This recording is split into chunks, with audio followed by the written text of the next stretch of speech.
자, 우리 오늘 하나님 말씀 봅시다. 오늘 하나님 말씀은 오늘 굉장히 많이 찾겠습니다. 오늘 원래 요한복음 17장 주기도문에 대해서 우리가 공부를 할 계획이 있었는데 바꿨습니다. 마태복음 24장 3절, 마태복음 24장 3절, 먼저 한 구절만 같이 읽겠습니다. 마태복음 24장 3절. 자, 시작. 예수께서 감람산 위에 앉으셨을 때 제자들이 종명이 와서 가로되 우리에게 이르소서 어느 때 이런 일이 있겠사오며 또 주의 임하심과 세상 끝에는 무슨 징조가 있사오리까. 아멘. 복만 읽겠습니다. 잠깐 기도하겠습니다. 하나님 아버지, 오늘 마지막 때에 대한 주님의 마음을 저희들이 배우려고 합니다. 주님께서 이 말씀을 주신 것을 더 깊이 깨달을 수 있도록 성령께서 조명시켜 주시고, 그리고 더 저희들의 마음이 겸손해져서 주님의 깊이 숨겨진 그 뜻을 더 깨닫고 또 그리고 받아들이고 순종하고 따라갈 수 있도록 주님 도와주옵소서. 주님, 저희들의 영의 눈이 활짝 열리길 바랍니다. 주님, 저희들이 그냥 귀로 듣고서 그 받은 그런 지식이 아니라 성령께서 직접 저희들에게 가르쳐 주시고 깨닫게 해주시고 또 그리고 저희들이 더 깊은 그 비밀을 알아서 더 주님을 사모하며 말씀에 순종하고 끝까지 달려갈 수 있도록 도와주시옵소서. 주님 감사합니다. 우리 주 예수 그리스도의 이름으로 기도합니다. 아멘. 아멘. 우리가 마지막 때에 대한 메시지는 우리 교회 아주 전면 특허입니다. 그래서 다 알죠. 그 특별히 마지막 때에 대한 예수님의 메시지는 되게 거의 전부 다가 마태복음 24장하고 그 다음에 마가복음 13장, 그 다음에 누가복음에서는 21장과 그 다음에 또 17장의 이 부분이 이렇게 되어 있습니다. 우리가 많이 공부를 했어요. 근데 오늘 우리가 특별히 마태복음 24장 3절에서 주님께서 왜 마태복음 24장과 그 마가복음 13장, 누가복음 21장의 그런 긴 말씀을 왜 하셨는지 그것을 오늘 한번 좀 찾아보겠습니다. 그 24장 전체에 대한 그 스토리, 25장 그 중간 부분까지 주님께서 하신 말씀의 그 이유를 왜 그렇게 하셨는가 그거를 우리가 찾아봐야 돼요. 오늘 우리가 읽었던 마태복음 24장 3절에 주님께서 하신 말씀은 그게 그 앞에 1절 2절에 그게 연속이 됩니다. 한번 보세요. 1절 2절에 예수께서 성전에서 나와 가실 때 제자들이 성전 건물들을 가리켜 보려 나오니 대답하여 가라사대 너희가 이 모든 것을 보지 못하느냐. 내가 진실로 너희에게 이르노니 돌 하나도 돌 위에 남지 아니하고 다 무너뜨리우리라. 이렇게 주님께서 말씀하셨습니다. 지금 이거를 좀 3차원적으로 말씀을 드리면 예수님하고 이게 언제냐 하면은 예수님이 잡히시기 이틀 전입니다. 주님이 목요일 날 잡으셨으면 화요일 날 마지막으로 예수님이 그 제자들하고 같이 성전 안에 들어와서 헤롯의 성전에 들어와서 그래서 말씀을 가리키고 그 다음에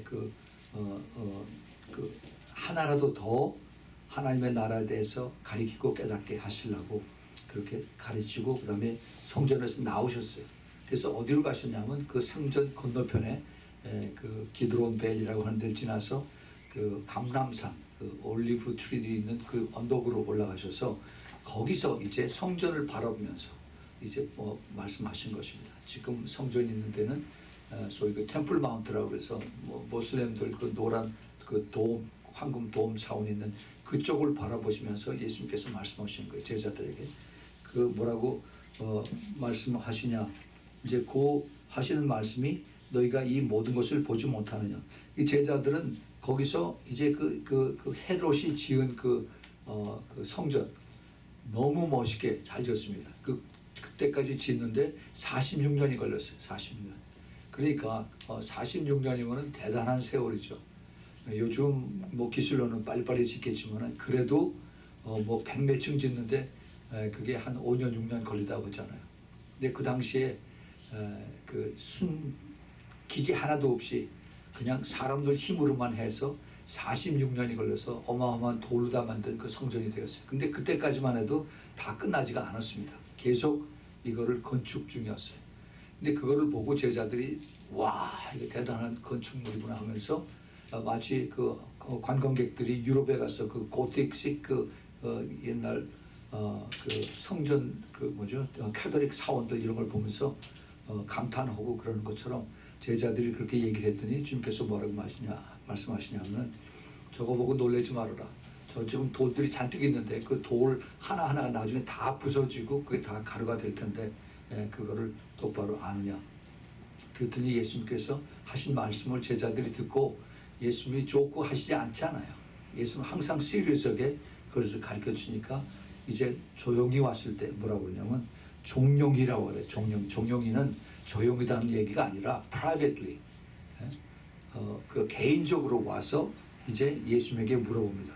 근데 이 개인적으로 누구냐, 제자들이라고 그랬는데 마가복음에 보면은 좀 더 자세하게 나와 있습니다. 마가복음 13장 3절에 보면은 예수께서 감람산에서 성전을 마주 대하여 앉으셨을 때 베드로와 야고보와 요한과 안드레가 종령이 묻자오되 이렇게 했습니다. 그래서 예수님의 제자 네 사람이 예수님에게 와서 아까 우리 주님께서 그 돌 하나도 없이 다 떨어진 그것이 무슨 얘기입니까? 그게 진짜 그렇습니까? 이런 일이 언제 일어나겠습니까? 그것을 물어봅니다. 여기서 지금 아까 우리가 읽었던 마태복음 24장 3절에 예수님의 제자들이 지금 네 사람이 각각 다 의문들이 다 있어요. 근데 이걸 종합해서 한 것이 질문이 세 가지입니다. 질문이 세 가지. 제일 첫째 질문이 뭔가 찾아보세요. 제일 첫 번째 질문이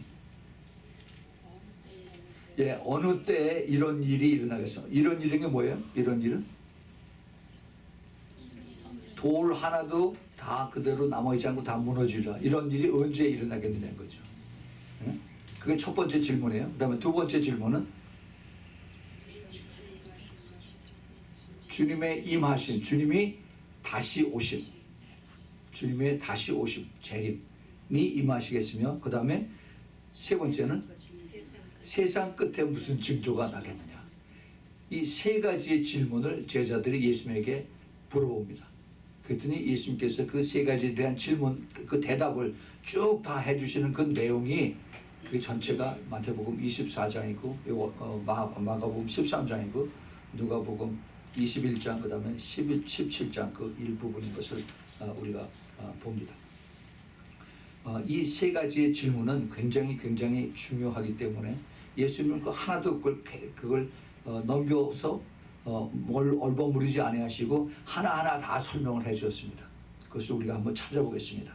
제일 첫째, 이 어느 때 이런 일이 있겠습니까 하는 그 첫 번째 질문입니다. 어느 때 이런 일이 일어나겠느냐. 예수님께서 그 오시기 이것을 제자들에게 말씀하시기 전에 그 전날 그 주님께서 그 제자들하고 같이 예루살렘 성으로 들어오시면서 이런 일이 있었어요. 누가복음 19장 41절서부터 44절을 보면 가까이 오사 성을 보시면서 우셨습니다. 예수님이 우셨어요.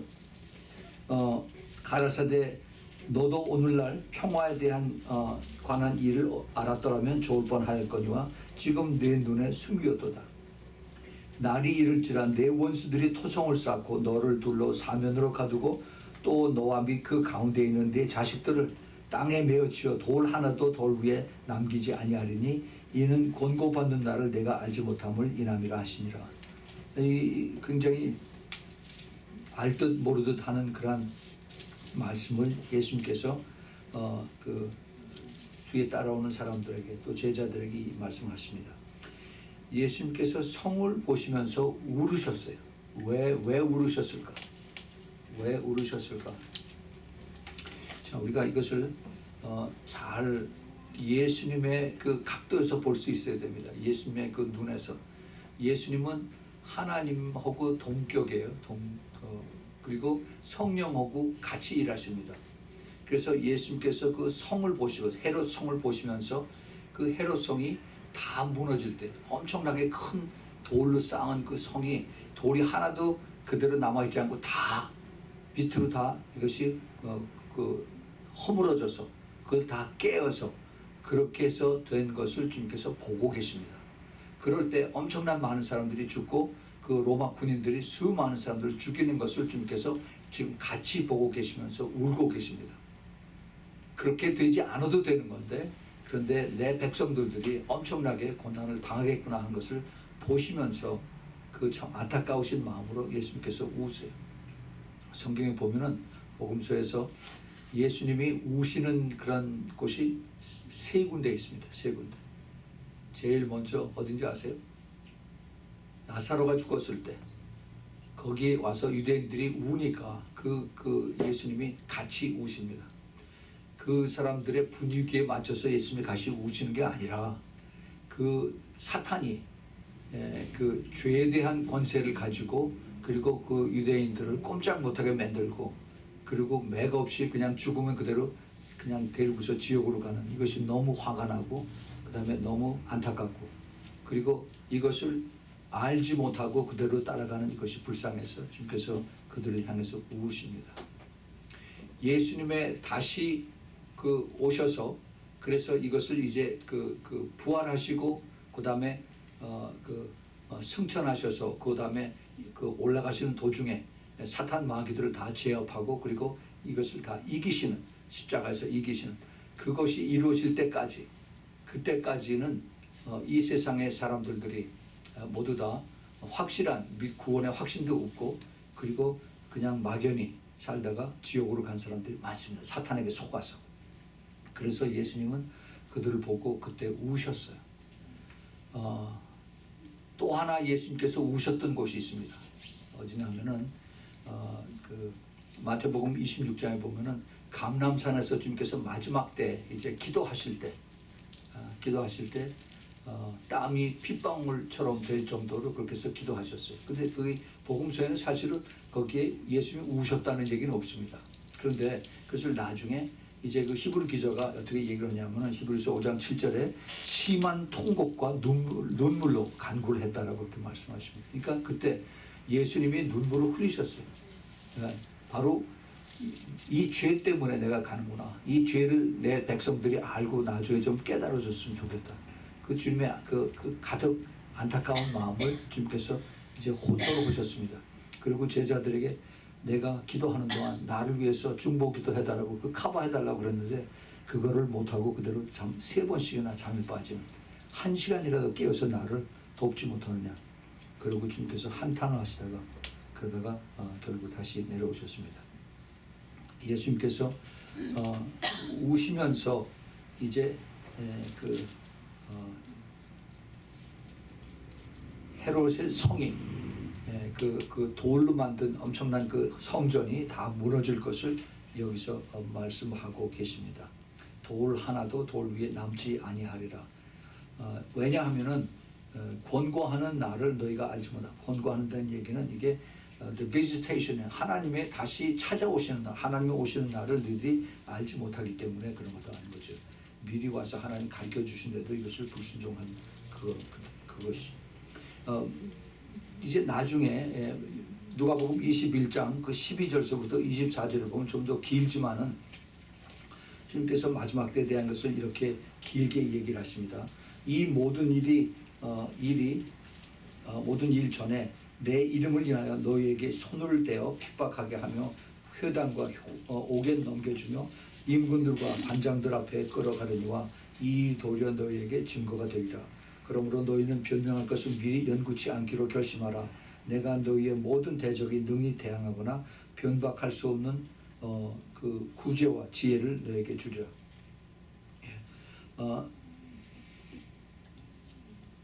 주님께서 마지막 때 이제 그 제자들이 핍박받을 것을 이제 아시면서 그들에게 이제 두려워하지 말고 그리고 미리 변명할 것을 준비하지 말고 그리고 이제 내가 너희에게 모든 것을 다 가르쳐 줄 수 있는 지혜와 지식을 줄 테니까 걱정하지 말라. 그리고 심지어 부모와 형제와 친척과 벗이 너희를 넘겨주어 너희 중에 몇을 죽이게 하겠다라고 그 말씀하십니다.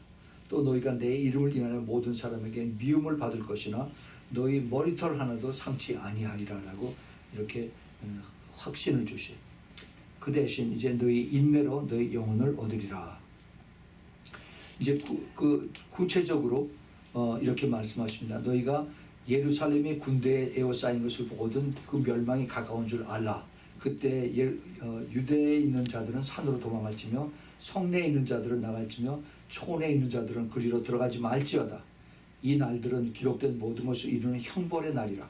그 날에는 그 아이벤 자들과 젖 먹이는 자들에게 화하시리니 이는 땅에 큰 환난과 이 백성에게 진노가 있겠습니다. 저희가 칼날에 죽임을 당하여 이 모든 이방에 사로잡혀 가겠고 예루살렘은 이방인의 때가 차기까지 이방인들에게 짓밟히리라. 예수님께서 이 말씀을 이제 마지막 때에 대한 것을 가르쳐 주시면서 제자들에게 말씀을 하셨습니다. 이 모든 것이 이제 그 어느 때에 이러한 일들이 일어나겠느냐. 이러한 일이 이것이 바로 헤롯의 성전이 무너지는 그 때를 말하는 거죠. 근데 주님께서 이렇게 말씀하시고 난 다음에 이게 AD 한 32년 이 정도 했었는데 그러고 나서 37년, 38년 후에 그대로 예루살렘에서 이루어졌습니다. AD 67년서부터 70년 결국 마지막에 디도 장군이 이끄는 로마 군대에 의해서 전부 다 말씀대로 그대로 이루어졌습니다.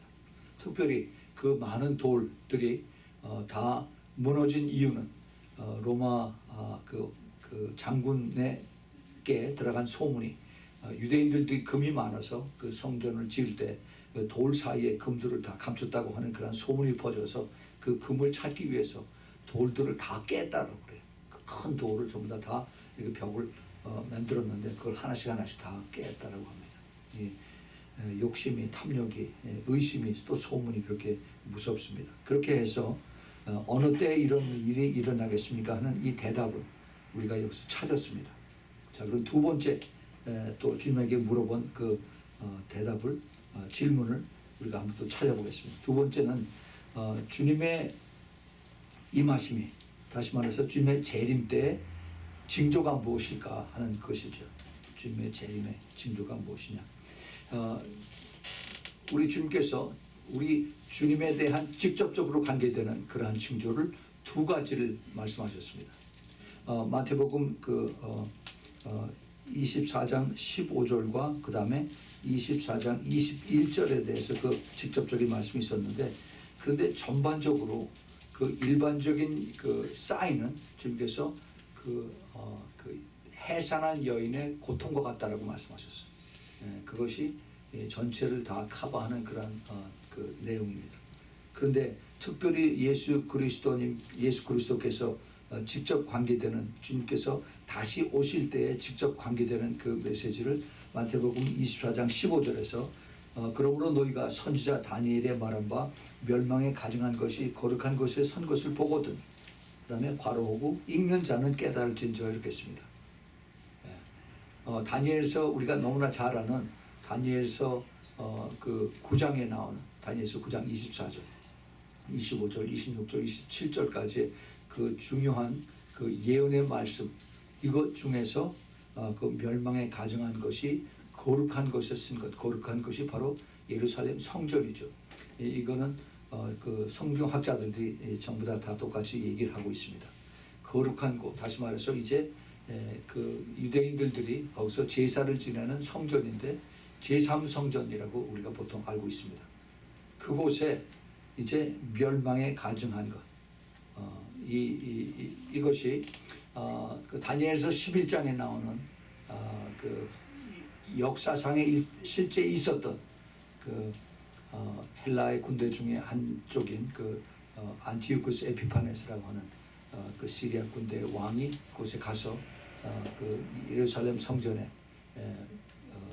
자기한테 모든 제물을 바치라고 그러고 거기에 유대인들이 먹지 않는 돼지를 가져가서 돼지를 피를 뿌리는 그러한 일을 했습니다. 바로 가장 그 불결하고 가장 그 가증스러운 것을 했는데 그 마지막 때 적그리스도가 이제 이스라엘의 평화를 이제 이야기하고 나서 그 다음에 한 3년 반쯤 지나고 나서 사탄이 그 안에 들어가면은 이제 그가 예루살렘의 새 성전 제3의 새 성전에 가서 거기 앉아서 내가 하나님이니까 이제 나를 섬기라라고 그렇게 선포를 한다라고 성경에 이렇게 되어 있습니다.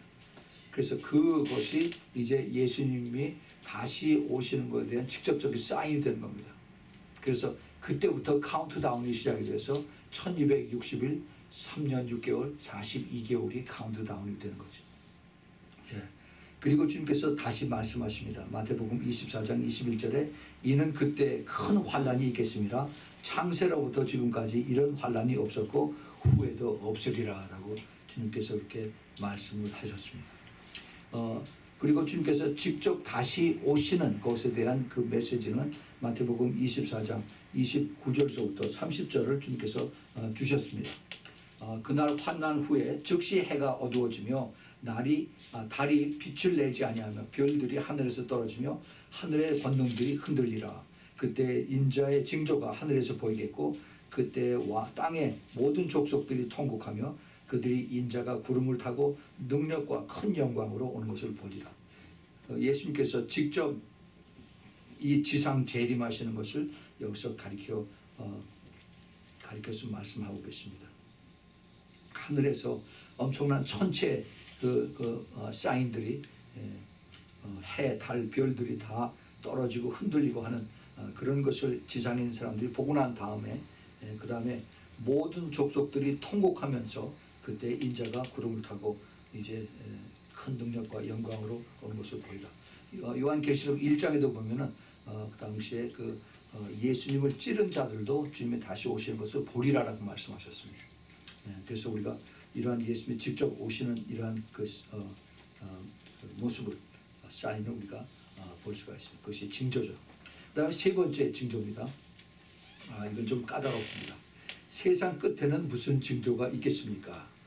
이렇게 제자들이 물었습니다. 세상 끝의 징조. 사실 세상 끝의 징조는 예수님 오시기 바로 직전에 있는 모든 것들이 다 포함이 되죠.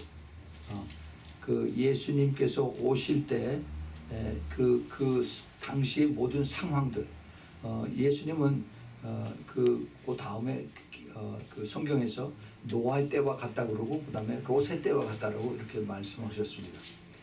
그런데 예수님께서 다시 오시고 나서 한 가지 확실한 것은 그 스가랴서 14장 9절을 보면은 여호와께서 천하의 왕이 되시리니 그 날에는 여호와께서 홀로 하나이실 것이요 그 이름이 홀로 하나이실 것이라.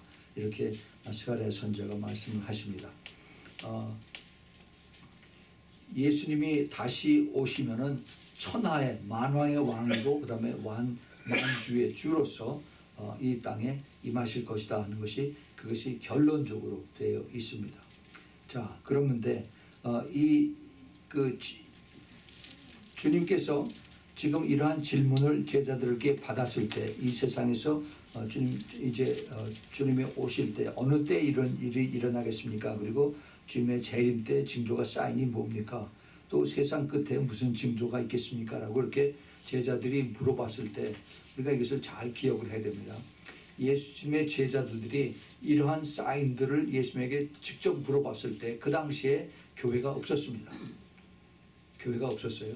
그러니까 예수님께서 하신 그 대답의 그 내용들이 우리가 교회의 눈으로 보면은 그러면 우리가 많이 헛갈립니다.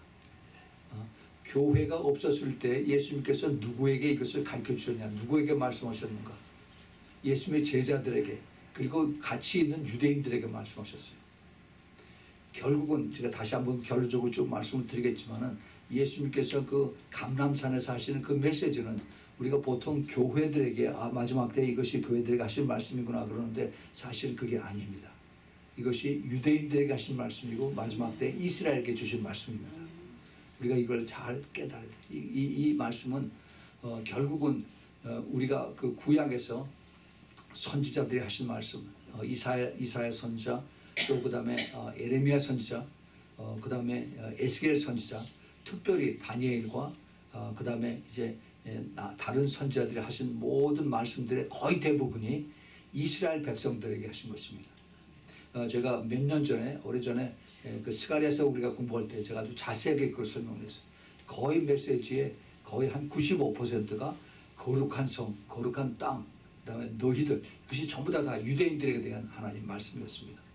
근데 그것을 이제 요한 계시록에서 그것이 다시 연결이 되는데, 그런데 그것이 지금 그 현대 교회에서 영적인 이스라엘이 바로 교회다라고 이렇게 해석을 해서 하는 것은 아주 큰 잘못입니다. 그렇게 되면은 선지서들의 그 흐름이 전체적으로 다 틀려져요. 계시록도 다시 이것이 그 연결이 안 됩니다.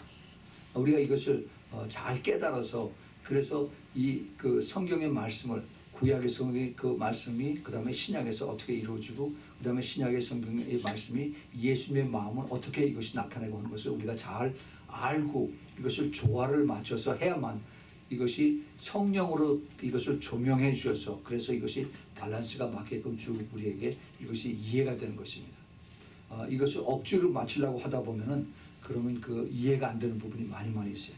그래서 우리가 이것을 오늘 자세하게 좀 살펴보겠습니다. 자, 여기 그 종말 시대, 마지막 시대라고 하는 단어가 사실은 그 당시에는 없었어요. 없었어요. 그런데 이 말이 어디서 나오느냐면은 그 예수님 오시기, 이 말씀하시기 한 500년 전에 가브리엘 천사가 다니엘에게 와서 하신 말씀 중에 이런 말씀이 나옵니다.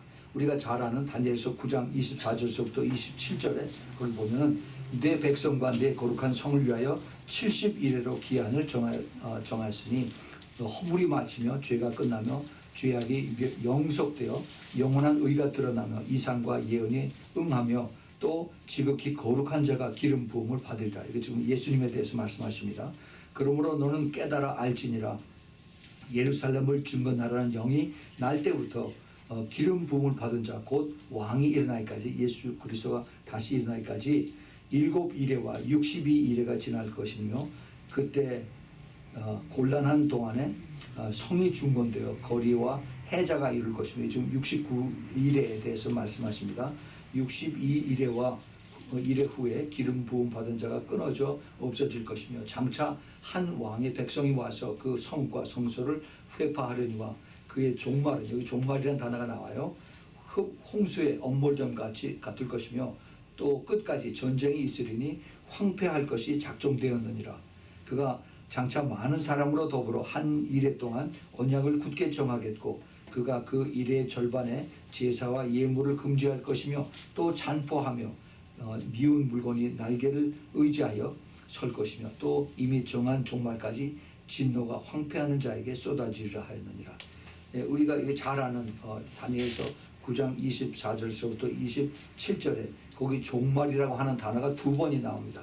26절과 27절에. 그래서 그 종말에 특별히 다시 말해서 69일에와 이제 나머지 한 일에 438년과 그 다음에 나머지 7년이 이제 따로 떨어져 있는 거죠. 이 갭이 있습니다. 이 갭이 지금 그 마지막 7년이 이루어지는 것이 이제 하나님의 뜻이 이루어지는 그 종말인데, 그런데 지금 이 제자들은 예수님께서 하시는 그 말씀에 성전을 짓는 동안에, 그 동안에 46년이 걸렸고 아직도 이게 지금 현재 그 성전을 건축 중인데, 그러면 마지막 7년이 혹시 이 성전을 짓는데 마지막 더 7년이 걸리고서 끝나는 거 아닌가, 이렇게 속으로 생각을 했을는지도 모릅니다. 많은 그 교회에서 교회 시대, 소위 교회 시대 또는 은혜 시대라고 하는데, 이것이 끝나면은 그 이스라엘 백성들에 대한 율법의 시대도 끝났다라고 이렇게 생각을 합니다. 이렇게들 가리키고들도 있어요. 근데 그것은 잘못된 겁니다. 하나님의 그 택한 백성, 율법에 대한 그 시대는, 이것은 이제 다시 새롭게 하나님이 그들을 구원하기 위한 계획이 다시 시작이 되는 겁니다. 그동안 홀도하고 있다가 이제 은혜의 시대가 끝나고 나면은, 그러면 이제 하나님께서 그 이스라엘 백성들을 다시 구원하시는 그러한 계획이 이제 다시 이루어집니다. 예수님은 돌아가시고 난 다음에 이제 3일 후에 부활하셔서 40일 동안을 이제 제자들에게 보여셨다가 또 안 나타나셨다가 이렇게 40일 동안 하셨어요. 그러고 나서 이제 예수님이 제자들 앞에 다시 나타나셔서 그래서 요한복음 20장 22절에 보면은 이 말씀을 하시고 저희들에게 저희를 향하여 숨을 내쉬며 가라사대 성령을 받으라라고 이렇게 말씀하셨습니다. 그래서 그 제자들이 거기서 예수님의 그 후하고 부는 거기서 그걸 받아서 마심으로 인해서 성령을 받았어요. 이 성령을 받은 다음에 그 다음에도 세상에 끝은 오지 않았습니다. 그 예수님이 그 사도행전 1장에 보면은 제자들이 예수님이 이제 다시 오시고 다시 살아나셨으니까 그러면 이제 모든 것이 다 끝난 거 아닙니까? 이스라엘 우리가 지금 고통당하고 있는 이 이스라엘 이것을 다시 회복시켜서 그래서 이제 제대로 좋은 옛날에 그 다윗 왕국처럼 그런 나라를 회복시키실 것 아닙니까? 라고 이렇게 물어봤습니다. 그랬더니 예수님께서 사도행전 1장 7절 8절에 때와 기한은 아버지께서 자기의 권한에 주셨으니 너희의 알 바가 아니요 오직 성령이 너희에게 임하시면 너희가 권능을 받고 예루살렘과 유대와 사마리아 땅끝까지 이르러 내 증인이 될 것이라 라고 말씀하십니다. 예수님께서 이제 그 성령을 이제 받게 되고 난 다음에 그 다음에 예수님께서 다시 제자들에게 나타나셔서 그들에게 하나님의 나라에 대해서 이것을 다시 가르치시다가 그 다음에 올라가셨습니다. 우리가 그 시대적인 그 역사와 그 다음에 그 예수님께서 하신 말씀과 그 다음에 그 이후에 성령께서 이루어진 것을 우리가 전체를 다 놓고 볼 때 우리는 이런 것을 알 수가 있습니다. 예수님께서 십자가로 가시고 난 다음에 그 다음에 부활 승천하시고 난 이후에 거의 20년이 흘러서 그래서 나중에 그 사도행전 15장에 보면은 사도 야고보가 이 비밀을 깨달았습니다. 사도 야고보. 그래서 거기 보면은 사도행전 15장 12절부터 17절에 바나바와 바울의 그 선교 보고를 들은 후에 사도 야고보가 이렇게 얘기를 합니다. 보세요. 사도행전 15장 12절부터 17절에 온 무리가 가만히 있어서 바나바와 바울이 하나님이 자기들로 말미암아 이방인 중에서 행하신 표적과 기사 고하는 것을 듣더니 말을 마침에 야고보가 대답하여 가로되 형제들아 내 말을 들으라. 하나님의 처음으로 이방인 중에서 자기 이름을 위하여 백성을 취하시려고 저희를 권고하신 것을 시몬이 고하였으니 선지자들의 말씀이 이와 합하도다. 기록된 바 이후에 내가 돌아와서 다윗의 무너진 장막을 다시 지음으로 또 그 퇴락한 것을 다시 지어 일으키리니 이는 그 남은 사람들과 내 이름으로 일컬음을 받는 모든 이방인들로 주를 찾게 하려 함이라 하셨으니 이 말씀을 사도 야고보가 거기 있던 모든 다른 사도들과 제자들에게 하심을 말씀을 보고 있습니다. 여기 특별히 16절 17절에 이후에 내가 돌아와서 그랬습니다.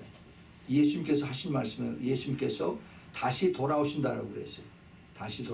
예수님이 돌아오신 것을 여기서 예수님이 직접 다시 돌아오신 것이 아니라 성령께서 오셨다 하는 것을 예수님이 자신을 나타내서 이렇게 말씀하십니다. 그래서 다윗의 무너진 장막이라는 것은 옛날에 다윗 있었을 때 그 다윗의 성전을 얘기하는데 이것이 아니라 이제 성령께서 오셔서 성령이 교회를 세우셨다는 것을 여기서 간접적으로 얘기를 하십니다. 이것이 이제 그동안 다윗의 장막이 무너진 것이 퇴락하다는 것은 파괴된 것을 다시 지어서 회복시키겠다는 것입니다.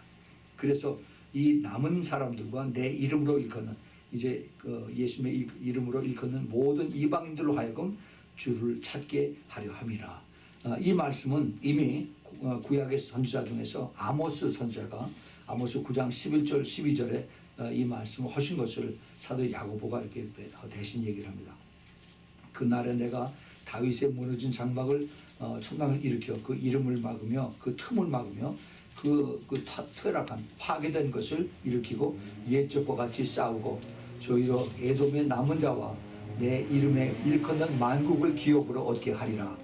이는 이를 행하시는 여호와의 말씀이라 하고 이제 오래전에 아모스 선지자가 하신 말씀을 여기서 사도 야고보가 생각이 나서 이것을 같이 나누는 얘기를 우리가 볼 수가 있습니다. 그래서 야고보 사도는 다른 사도들에게 주님이 이방인들로 주를 찾게 하시며, 그래서 하나님께서 이제 그 이스라엘에 대한 구원을 잠깐 옆으로 제쳐놓고, 그리고 이제 교회 하나님의 구원이 임하게 되는 것을 깨닫게 하신 것입니다. 다윗의 장막이 다시 세워진다는 얘기는 이제 그 옛날의 구약의 다윗의 성전이 아니라 이제 그 신약에서의 예수님의 몸이신 그 교회, 그 처치 에클레시아가 다시 세워져서, 그래서 하나님의 구원이 이를 통해서 이루어진다는 것을 깨닫게 해주셨습니다. 그렇지만은 우리가 이것을 잘 알아야 돼요.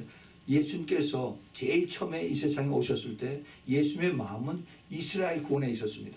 이스라엘 구원. 그래서 그게 거기 특별히 그 마태복음에 그것이 구구절절이 많이 나오는데, 마태복음 4장 17절에 이때부터 예수께서 비로소 전파하여 가라사대 때 회개하라 천국이 가까웠느니라. 회개하라 천국이 가까웠느니라. 이 말씀은 누구에게 한 거예요? 유대인들에게죠. 유대인들에게. 예수님의 그 제일 먼저 복음의 전파의 대상은 항상 유대인들이었습니다. 유대인들. 그다음에 또 그 마태복음 10장 5절서부터 7절에 보면은 예수께서 이 12를 이제 제자들을 이제 둘씩 짜여져서 내보냈는데, 이 12를 내어 보내시며 명하게 가라사대 이방인의 길로도 가지 말고 사마리아의 고을에도 들어가지 말고 차라리 이스라엘 집의 어린 양에게로 가라라고 이렇게 말씀하십니다. 가면서 전파하여 말하되 천국이 가까웠다. 그래서 예수님께서 그 프라이머리 미션의 그 타겟은 항상 이스라엘의 잃어버린 양들, 이스라엘 유대인들입니다. 유대인들. 그래서 예수님의 마음은 유대인들 구원에 있어요. 그 다음에 또 있습니다. 예수님께서 뭐라고 말씀하시냐면은 마태복음 12장 38절에서 40절에 보면은 예수님께서 그때 서기관과 바리새인 중 몇 사람이 말하여 선생님이 우리에게 표적 보여주시기를 원하나이다. 예수께서 대답하여 가라사대 악하고 음란한 세대가 표적을 구하나 선지자 요나의 표적밖에는 보일 표적이 없느니라. 요나가 밤낮 사흘을 큰 물고기 뱃속에 서 있었던 것 같이 인자도 밤낮 사흘을 땅속에 있느니라. 우리가 잘 아는 내용입니다. 이들이 그 다음날 일기예보는 하늘을, 그 전날 하늘을 보고서 날이 굳겠다, 날이 맑겠다라고 얘기를 하는데, 그런데 시대의 표적은 알지 못합니다. 근데 예수님께서 이제 내가 보여줄 것은 요나의 표적밖에 없다. 이 많은 사람들이 이제 그 요나가 그 물고기 뱃속에 들어갔다가 3일 만에 다시 나는 거, 예수님이 죽어 돌아가셨다가 다시 3일 만에 살아나시는 이것이 표적이다라고 그렇게 말씀하시는데, 거기서 중요한 것을 빼먹었습니다. 예수님께서 하신 그 요나에 대한 표적은 이스라엘 백성, 이스라엘 요나, 그 유대인 선지자가 유대인들에게 가지 않고 처음으로 이방 민족에 갔어요. 그래서 그 니느웨, 지금의 이락이죠, 이락.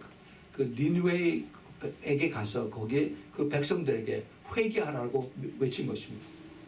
그래서 좌우를 분별하지 못하는 12만 명을 회개해서 그래서 그렇게 그들을 구원하게 하신 것이 하나님의 뜻이에요.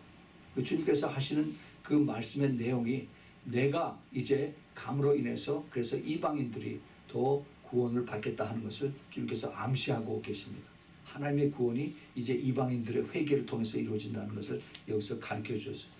예수님께서 그 전에도 그 유대인들 그 종교 지도자들하고 같이 얘기하면서 여러 가지 그 사인들을 많이 얘기했습니다. 특별히 마태복음 21장 43절을 보면은 내가 너희에게 이르노니 하나님의 나라를 너희는 빼앗기고 그 나라의 열매 맺는 백성들이 받으리라라고 주님께서 그런 암시를 하셨습니다. 그 나라의 열매 맺는 백성은 누구예요? 예수 그리스도를 받아들이고 성령의 열매 맺는 사람들이 바로 그 이방인들이 먼저 그렇게 됐죠.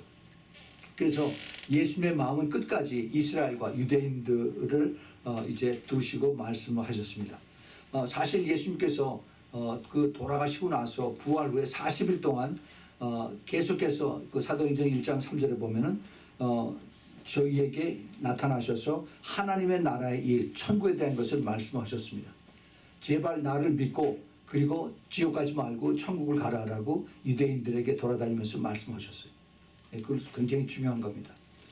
주님께서 부활하신 후에 이방 땅으로 돌아다니면서 그래서 예수 믿으라고 말씀하신 것이 아니라 그 갈릴리하고 그 다음에 예루살렘을 거기 중간중간에 나타나셔서 그래서 끝까지 하나님의 나라에 대해서 유대인들에게 복음을 가르쳐 주셨습니다. 그런데 나중에 사도 바울이 여기에 대한 보물을 찾았습니다. 그 보물 찾기 위해서 찾았어요. 그것이 에베소서 3장 4절부터 6절에 있는 말씀입니다. 야고보 사도가 찾았던 그런 내용과 비슷한 것을 사도 바울은 더 깊게 이것을 보물을 찾았습니다. 에베소 3장 4절부터 6절에 이것을 읽으면 너희 그리스도의 비밀을 내가 깨달은 것을 너희가 알 수 있으리라. 이제 그의 거룩한 사도들과 선지자들에게 성령으로 나타내신 것까지 다른 세대에서는 사람들의 아들들에게 알게 하지 아니하셨으니 이는 이방인들이 복음으로 말미암아 그리스도 예수 안에서 함께 후사가 되고 함께 지체가 되고 함께 약속에 참여하는 자가 됨이라. 이 놀라운 비밀을 사도 바울이 찾아서 그래서 에베소 교인들에게 이것을 편지를 쓴 내용을 볼 수가 있습니다. 그래서 이 예수님의 그 감람산 메시지는 교회를 위한 것이 아닙니다. 유대인 메시아 그를 따르는 유대인들에게 미래 이스라엘에 대한 것을 주님께서 알려주신 것입니다. 우리가 그걸 잘 깨달아야 돼요. 그러면은 이것을 우리가 보는 그 눈이 깨달음이 다시 새롭게 되어야만 되는 것입니다. 우리 그 마태복음 그 24장 15절서부터 21절에 보면은 주님께서 하신 말씀이 우리가 잘 알고 있는 말씀인데 이것이 우리에게 새롭게 이제 다가오게 됩니다. 보세요. 15절서부터 보면 그러므로서 너희가 선지자 다니엘의 말한 바 멸망에 가증한 것이 거룩한 것이 선 것을 보거든 잃는 자는 깨달을진저하고 그때 유대에 있는 자들은 산으로 도망할지어다 지붕 위에 있는 자들은 집 안에 있는 물건을 가지러 내려가지 말며 밭에 있는 자는 겉옷을 가지러 뒤로 돌이키지 말지어다. 그날에는 아이벤 자들과 젖먹이는 자들에게 화가 있으리로다.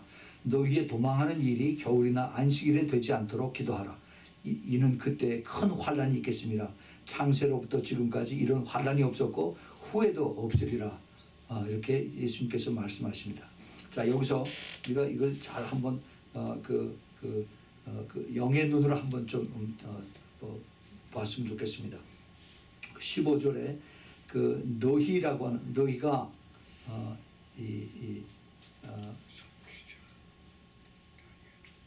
선지자 다니엘의 말은 바 멸망에 가증한 것이 거룩한 것이 선 것을 보거든 하고 이제 그 예수님의 제자를 칭하는 내용이 나옵니다. 그 다음에 또 20절에도 보면은 너희의 도망하는 일이 겨울이나 안식일에 되지 않도록 기도하라. 여기 너희라고 하는 이 단어 둘은 예수님의 제자들을 이제 말씀하시는 것처럼 그렇게 보이죠. 사실은 근데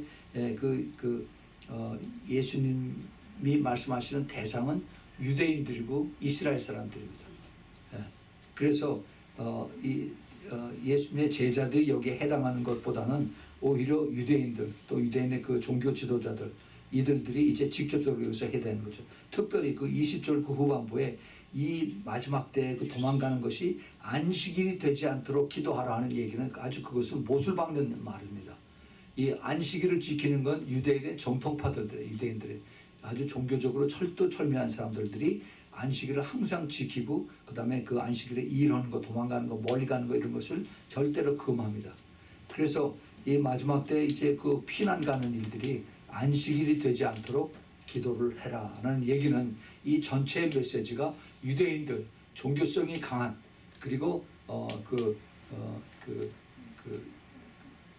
평소에 율법을 잘 지키는 그런 사람들을 대상으로 주님께서 하신 말씀인 것을 우리가 여기서 다시 한번 깨닫게 되는 것입니다. 자, 그래서 여기에 우리가 믿는 그 소위 환란 전에 휴거가 되는 그런 성도들은 사실 이것과 아무 상관이 없습니다. 우리가 그것을 분별할 수 있어야만 됩니다.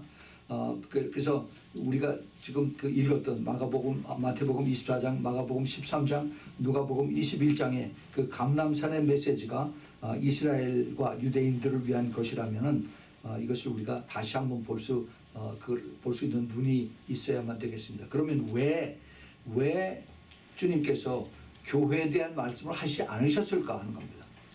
그 당시엔 물론 교회가 없었어요. 아까도 말씀을 드렸는데 교회가 없었지만은 이것이 마지막 때에 교회에 대한 이것이 그 준비해야 될 그런 상황이라면은 왜 주님께서 그 교회라고 하는 말씀을 안 하셨을까? 그 전에도 주님께서 그 마태복음 16장에 보면은 내 교회라고 말씀을 하셨습니다. 그런데 왜 교회에 대한 말씀을 안 하셨을까? 이것을 우리가 몇 가지로 추측을 해볼 수가 있습니다. 첫째, 그 교회에게 떠날 때가 가까움을 미리 경고를 하시는 의미에서 이것을 보고 이것이 유대인들에게 이것이 해당이 됐으면은 그러면은 이 마지막 때의 사인들을 보고 깨닫고 교회들은 미리 준비를 해야 된다 하는 그런 것이었어요.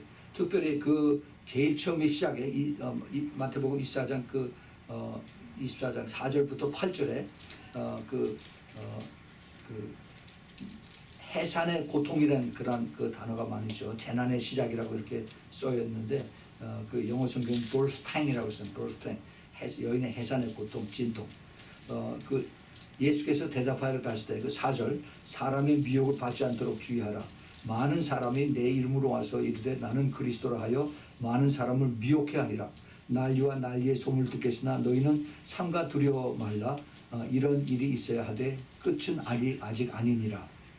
민족이 민족을 나라가 나라를 대적하여 일어나겠고 처처에 기근과 지진이 있으리니 이 모든 것이 재난의 시작이니라. 그래서 이 재난이 바로 그 여인의 해산의 그 고통들을 얘기하고 있습니다. 이것이 그 교회에 대한 그 일반적인 제너럴 메시지, 일반적인 사인입니다. 그래서 우리가 이것을 알면서 우리에게 가장 주님께서 주시는 그 말씀의 그 깊은 뜻을 더 밑으로 내려가서 우리가 그것을 같이 볼 수 있어야 됩니다. 사실 이스라엘에 대한 이 메시지인데 이스라엘은 그러고 나서 다 망한 다음에 AD 70년에 이스라엘이 없어지고 난 다음에 이 메시지는 사실은 아무도 들을 사람이 없었습니다. 이스라엘이 없어지고 유대인들도 다 뿔뿔해졌기 때문에. 그런데 이것이 다시 이제 각광을 받게 되고 다시 주목을 받게 된 것은 1948년 이스라엘이 독립되고 나서 그때 이후로 이스라엘에 대한 이 하나님의 그 구원의 계획이 다시 확인하게 된 것이고 그 다음에 이 메시지가 다시 살아나게 된 것입니다. 그래서 이제는 가장 확실한 큰 사인이 이제 우리에게 나타난 것입니다. 그래서 이제 그 교회에 대해서 말씀이 없는 것은 대환란 때 교회가 이 땅에 없겠구나 하는 것도 여기서 우리가 알 수가 있습니다. 그렇다고 해서 사람들이 다 없어지느냐? 그렇진 않습니다. 대부분의 유대인들이 여기 남고 또 많은 그 불신자와 더불어 뜨뜻미지근한 사람들이 이 땅에 여기 많이 남습니다. 그런데 이 사람들이 이제 이 땅에서 있어야 될 것은 모든 사인을 알고 이런 것을 계시록에 있는 말씀들을 또 그리고 마태복음 24장, 마가복음 13장, 누가복음 21장에서 있는 나머지 이 말씀들을 알면서 믿음으로 끝까지 고난을 참고 지게 한다는 말씀들이 거기 중간중간에 거기 숨겨져 있습니다. 예수님은 우리 주님께서 이것을 제자들에게 전부 다 가르쳐 주시지는 않으셨어요. 그렇지만은 이것을 우리가 그 성령의 조명을 인해서 우리가 이것을 지금 보게 되고 깨닫게 되는 것입니다. 예수님은 그 십자가에 달리시고 승천하실 때까지 유대인들 그 이스라엘에 대한 예수님을 통한 구원의 메시지를 그렇게 전하기를 원하셨습니다. 자기 백성이기 때문에. 그래서 그 유대인들에 대한 주님에 대한 특별한 마음이 있어요. 예수님이 유대인이었기 때문에. 그래서 그 마태복음 25장에도 보면은 누가 내 형제들을 도와줬느냐 그런 얘기가 나오죠. 그런 상은 그 상을 잃지 아니하려 하는 그런 얘기들이 나오는데 예수님의 그 형제들이 누군가 그래서 우리가 잘 생각해야 됩니다. 그들이 바로 유대인들이에요. 이스라엘 사람들입니다. 우리가 이스라엘 사람들이 예수님을 배척하는 것 때문에 우리가 더 빨리 예수 그리스도를 알게 되고 우리가 구원을 받게 되는 그런 하나님의 은혜를 입게 되었습니다. 만약에 우리가 이거 생각해 보세요. 만약에 그 지금 다니엘서 9장 27절에 그 갭이 지금 69일에오고 마지막 그 7년 환일에 이것이 지금 갭이 2000년이 들었습니다. 2000년. 하나님께서 계속 참고 보고 계시고 그랬어요. 언제까지? 유대인들이 이 그 눈에 그 세상의 영의 눈이 이것이 열려지고 그들의 그 완악한 마음이 이제 열려져서 그래서 이제 메시아 예수 그리스도 그들이 기다리는 메시아가 예수 그리스도인 것을 깨닫게 할 때까지 주님께서 기다리셨습니다. 근데 그 기다리는 기간이 지금 다 됐어요. 그래서 유대인들이 많이 지금 예수님을 믿고 영접하는 그러한 역사들이 지금 우리 눈앞에서 일어나고 있습니다. 그래서 이제 이러한 일들이 우리 눈앞에서 일어나고 있는데 그런데 만약에 예수님이 오시고 난 다음에 그러니까 다니엘이 그 예언을 받은 지 500년이 지나고 나서 그 유대인들이 또 종교 지도자들이 영의 눈이 열려서 빨리 예수님을 영접했더라면 빨리 예수 그리스도가 메시아인 것을 깨닫고 우리가 다 주님을 믿습니다라고 했더라면은 그러면은 이방인들에게 차이가 안 왔을지도 모르요. 이방인들에게는 훨씬 더 하나님의 그 구원의 계획이 더 늦어질는지도 모르겠습니다. 근데 우리가 이것을 참 여기서 잘 생각을 해보면은 하나님의 택한 백성, 선민이라고 그러죠. 선민, 택한 백성 이스라엘에 대한 하나님의 놀라운 그 끈질긴 그 사랑과 또 그와 동시에 그 이스라엘 백성들하고 같이 살아온 그러한 이방인들에 대한 주님의 그 숨겨진 사랑도 우리가 같이 볼 수 있어야 됩니다. 그것을 우리가 볼 수 있는 것이 우리가 잘 아는 요한복음 4장에서 예수님과 그 사마리아 여인의 그 관계에서 우리가 볼 수가 있어요. 그 사마리아 여인, 그 이방인 중에서도 버림받은 말할 상대도 없는 그런 여인을 주님께서 찾아가셔서 그를 만나고 그를 구원하셨습니다. 구원하셨어요. 그뿐만 아니라 예수님은 또 마태복음 15장에서 그 수로보니게 여인 그 딸도 주님께서 구원하셨습니다. 처음에는 내가 이스라엘의 잃어버린 양 외에는 내가 구원하지 않는다. 거기 온 여인을 개처럼 취급을 했습니다. 그런데도 그 여인의 끈질긴 믿음을 보고 그에게 구원을 허락하신 우리 주님의 그 마음을 볼 수가 있습니다. 결국 예수님께서 돌아가신 후에 승천하시고 나서 20년이 지나서 복음이 이제 그 교회를 통해서 이방인들에게 직접 전해지는 역사가 우리는 사도행전을 통해서 우리가 이것을 보게 됩니다. 결국 그 마태복음 우리가 그렇게 많이 읽고 많이 배웠던 마태복음 24장의 그 이스라엘을 위해서 하신 그 말씀인 것을 그 감람산의 설교가 이것을 뜻하는 것을 우리가 다시 한번 깨닫게 됩니다.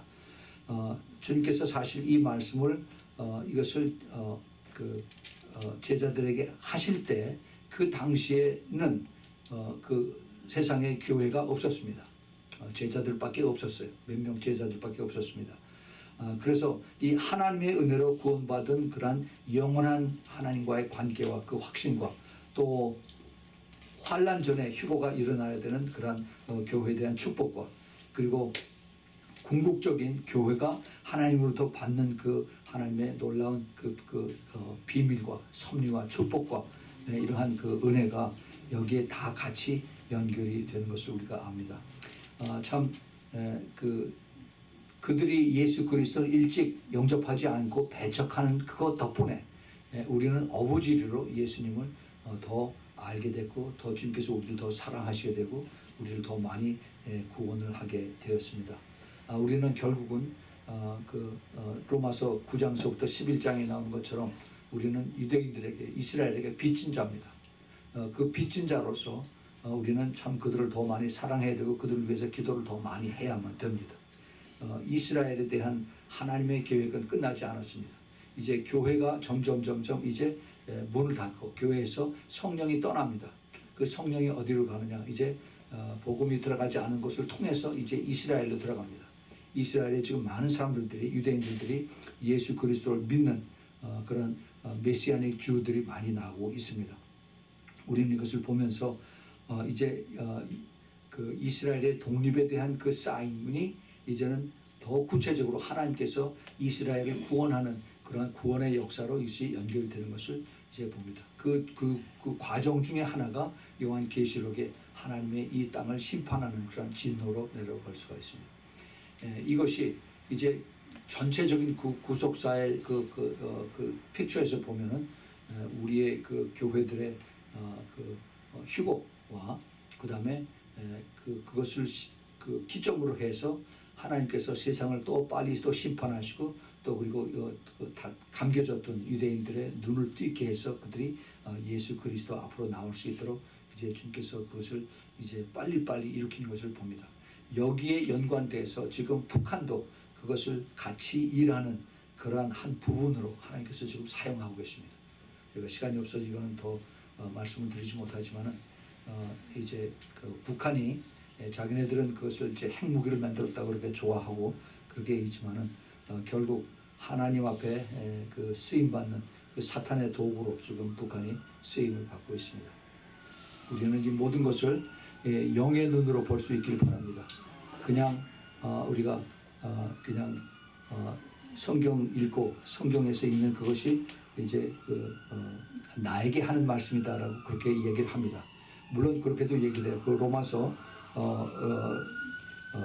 15장 그 4절에 보면은 사도 바울이 이렇게 얘기를 합니다. 무엇이든지 전에 기록한 바는 우리의 교훈을 위하여 기록된 것이니 우리로 하여금 인내로 또는 성경의 안위로 소망을 갖게 하려 함이라. 그래서 성경에 있는 모든 말씀이 그게 과거에 있는 거지만은 우리하고 다 관계된다라고 이렇게 사도 바울이 말은 합니다. 그러나 사도 바울이 이것을 구체적으로 가르쳐 주신 것은 과거에 그 이스라엘에 있는 하나님의 사람들이 선지자들이 또 예수님께서 하신 그 가르쳐 주신 말씀들이 이것이 그 과거에서 그들이 실패도 했고 또 순종도 했고 하는 이런 것을 통해서 우리가 이것을 더 많이 배우고 그리고 더 경험을 얻고 그리고 끝까지 따라갈 수 있는 하나님 더 신뢰하는 그것을 가르쳐 주게 한 것이지 그 주님께서 하셨던 그런 모든 것이 현재 와서 나에게 그 똑같이 다 그것이 적용이 된다는 것은 조금 우리가 좀 더 폭넓게 볼 필요가 있다는 겁니다. 우리는 더 성숙할 필요가 있어요. 더 우리가 더 이런 것을 분별하고 더 깨달을 수 있는 그런 눈이 필요합니다. 오늘 우리가 원래 요한복음 17장에 예수님의 아버지 앞에 나가서 하는 그 소위 기도문, 주기도문, 진짜 주기도문이죠. 그것을 우리가 공부하려고 했었는데 특별한 그런 메시지를 우리가 공부를 했습니다. 감람산에 예수님께서 하신 말씀은 교회들에게 하신 말씀이 아니라 바로 이스라엘 유대인들을 위해서 하신 말씀이다. 그것을 통해서 우리에게 주신 것을 우리가 여기서 더 많이 깊게 주님의 마음을 깨닫고 그리고 이스라엘 백성들에 대한 그 마음을 우리가 품고 또 우리가 같이 위해서 기도하는 그러한 우리 모두가 되기를 꼭 부탁을 드립니다. 같이 기도하겠습니다. 사랑하는 아버지 하나님, 오늘 저녁에 주님께서 저희들에게 이제 주님의 마음을 조금이라도 깨닫게 해주시니 감사합니다.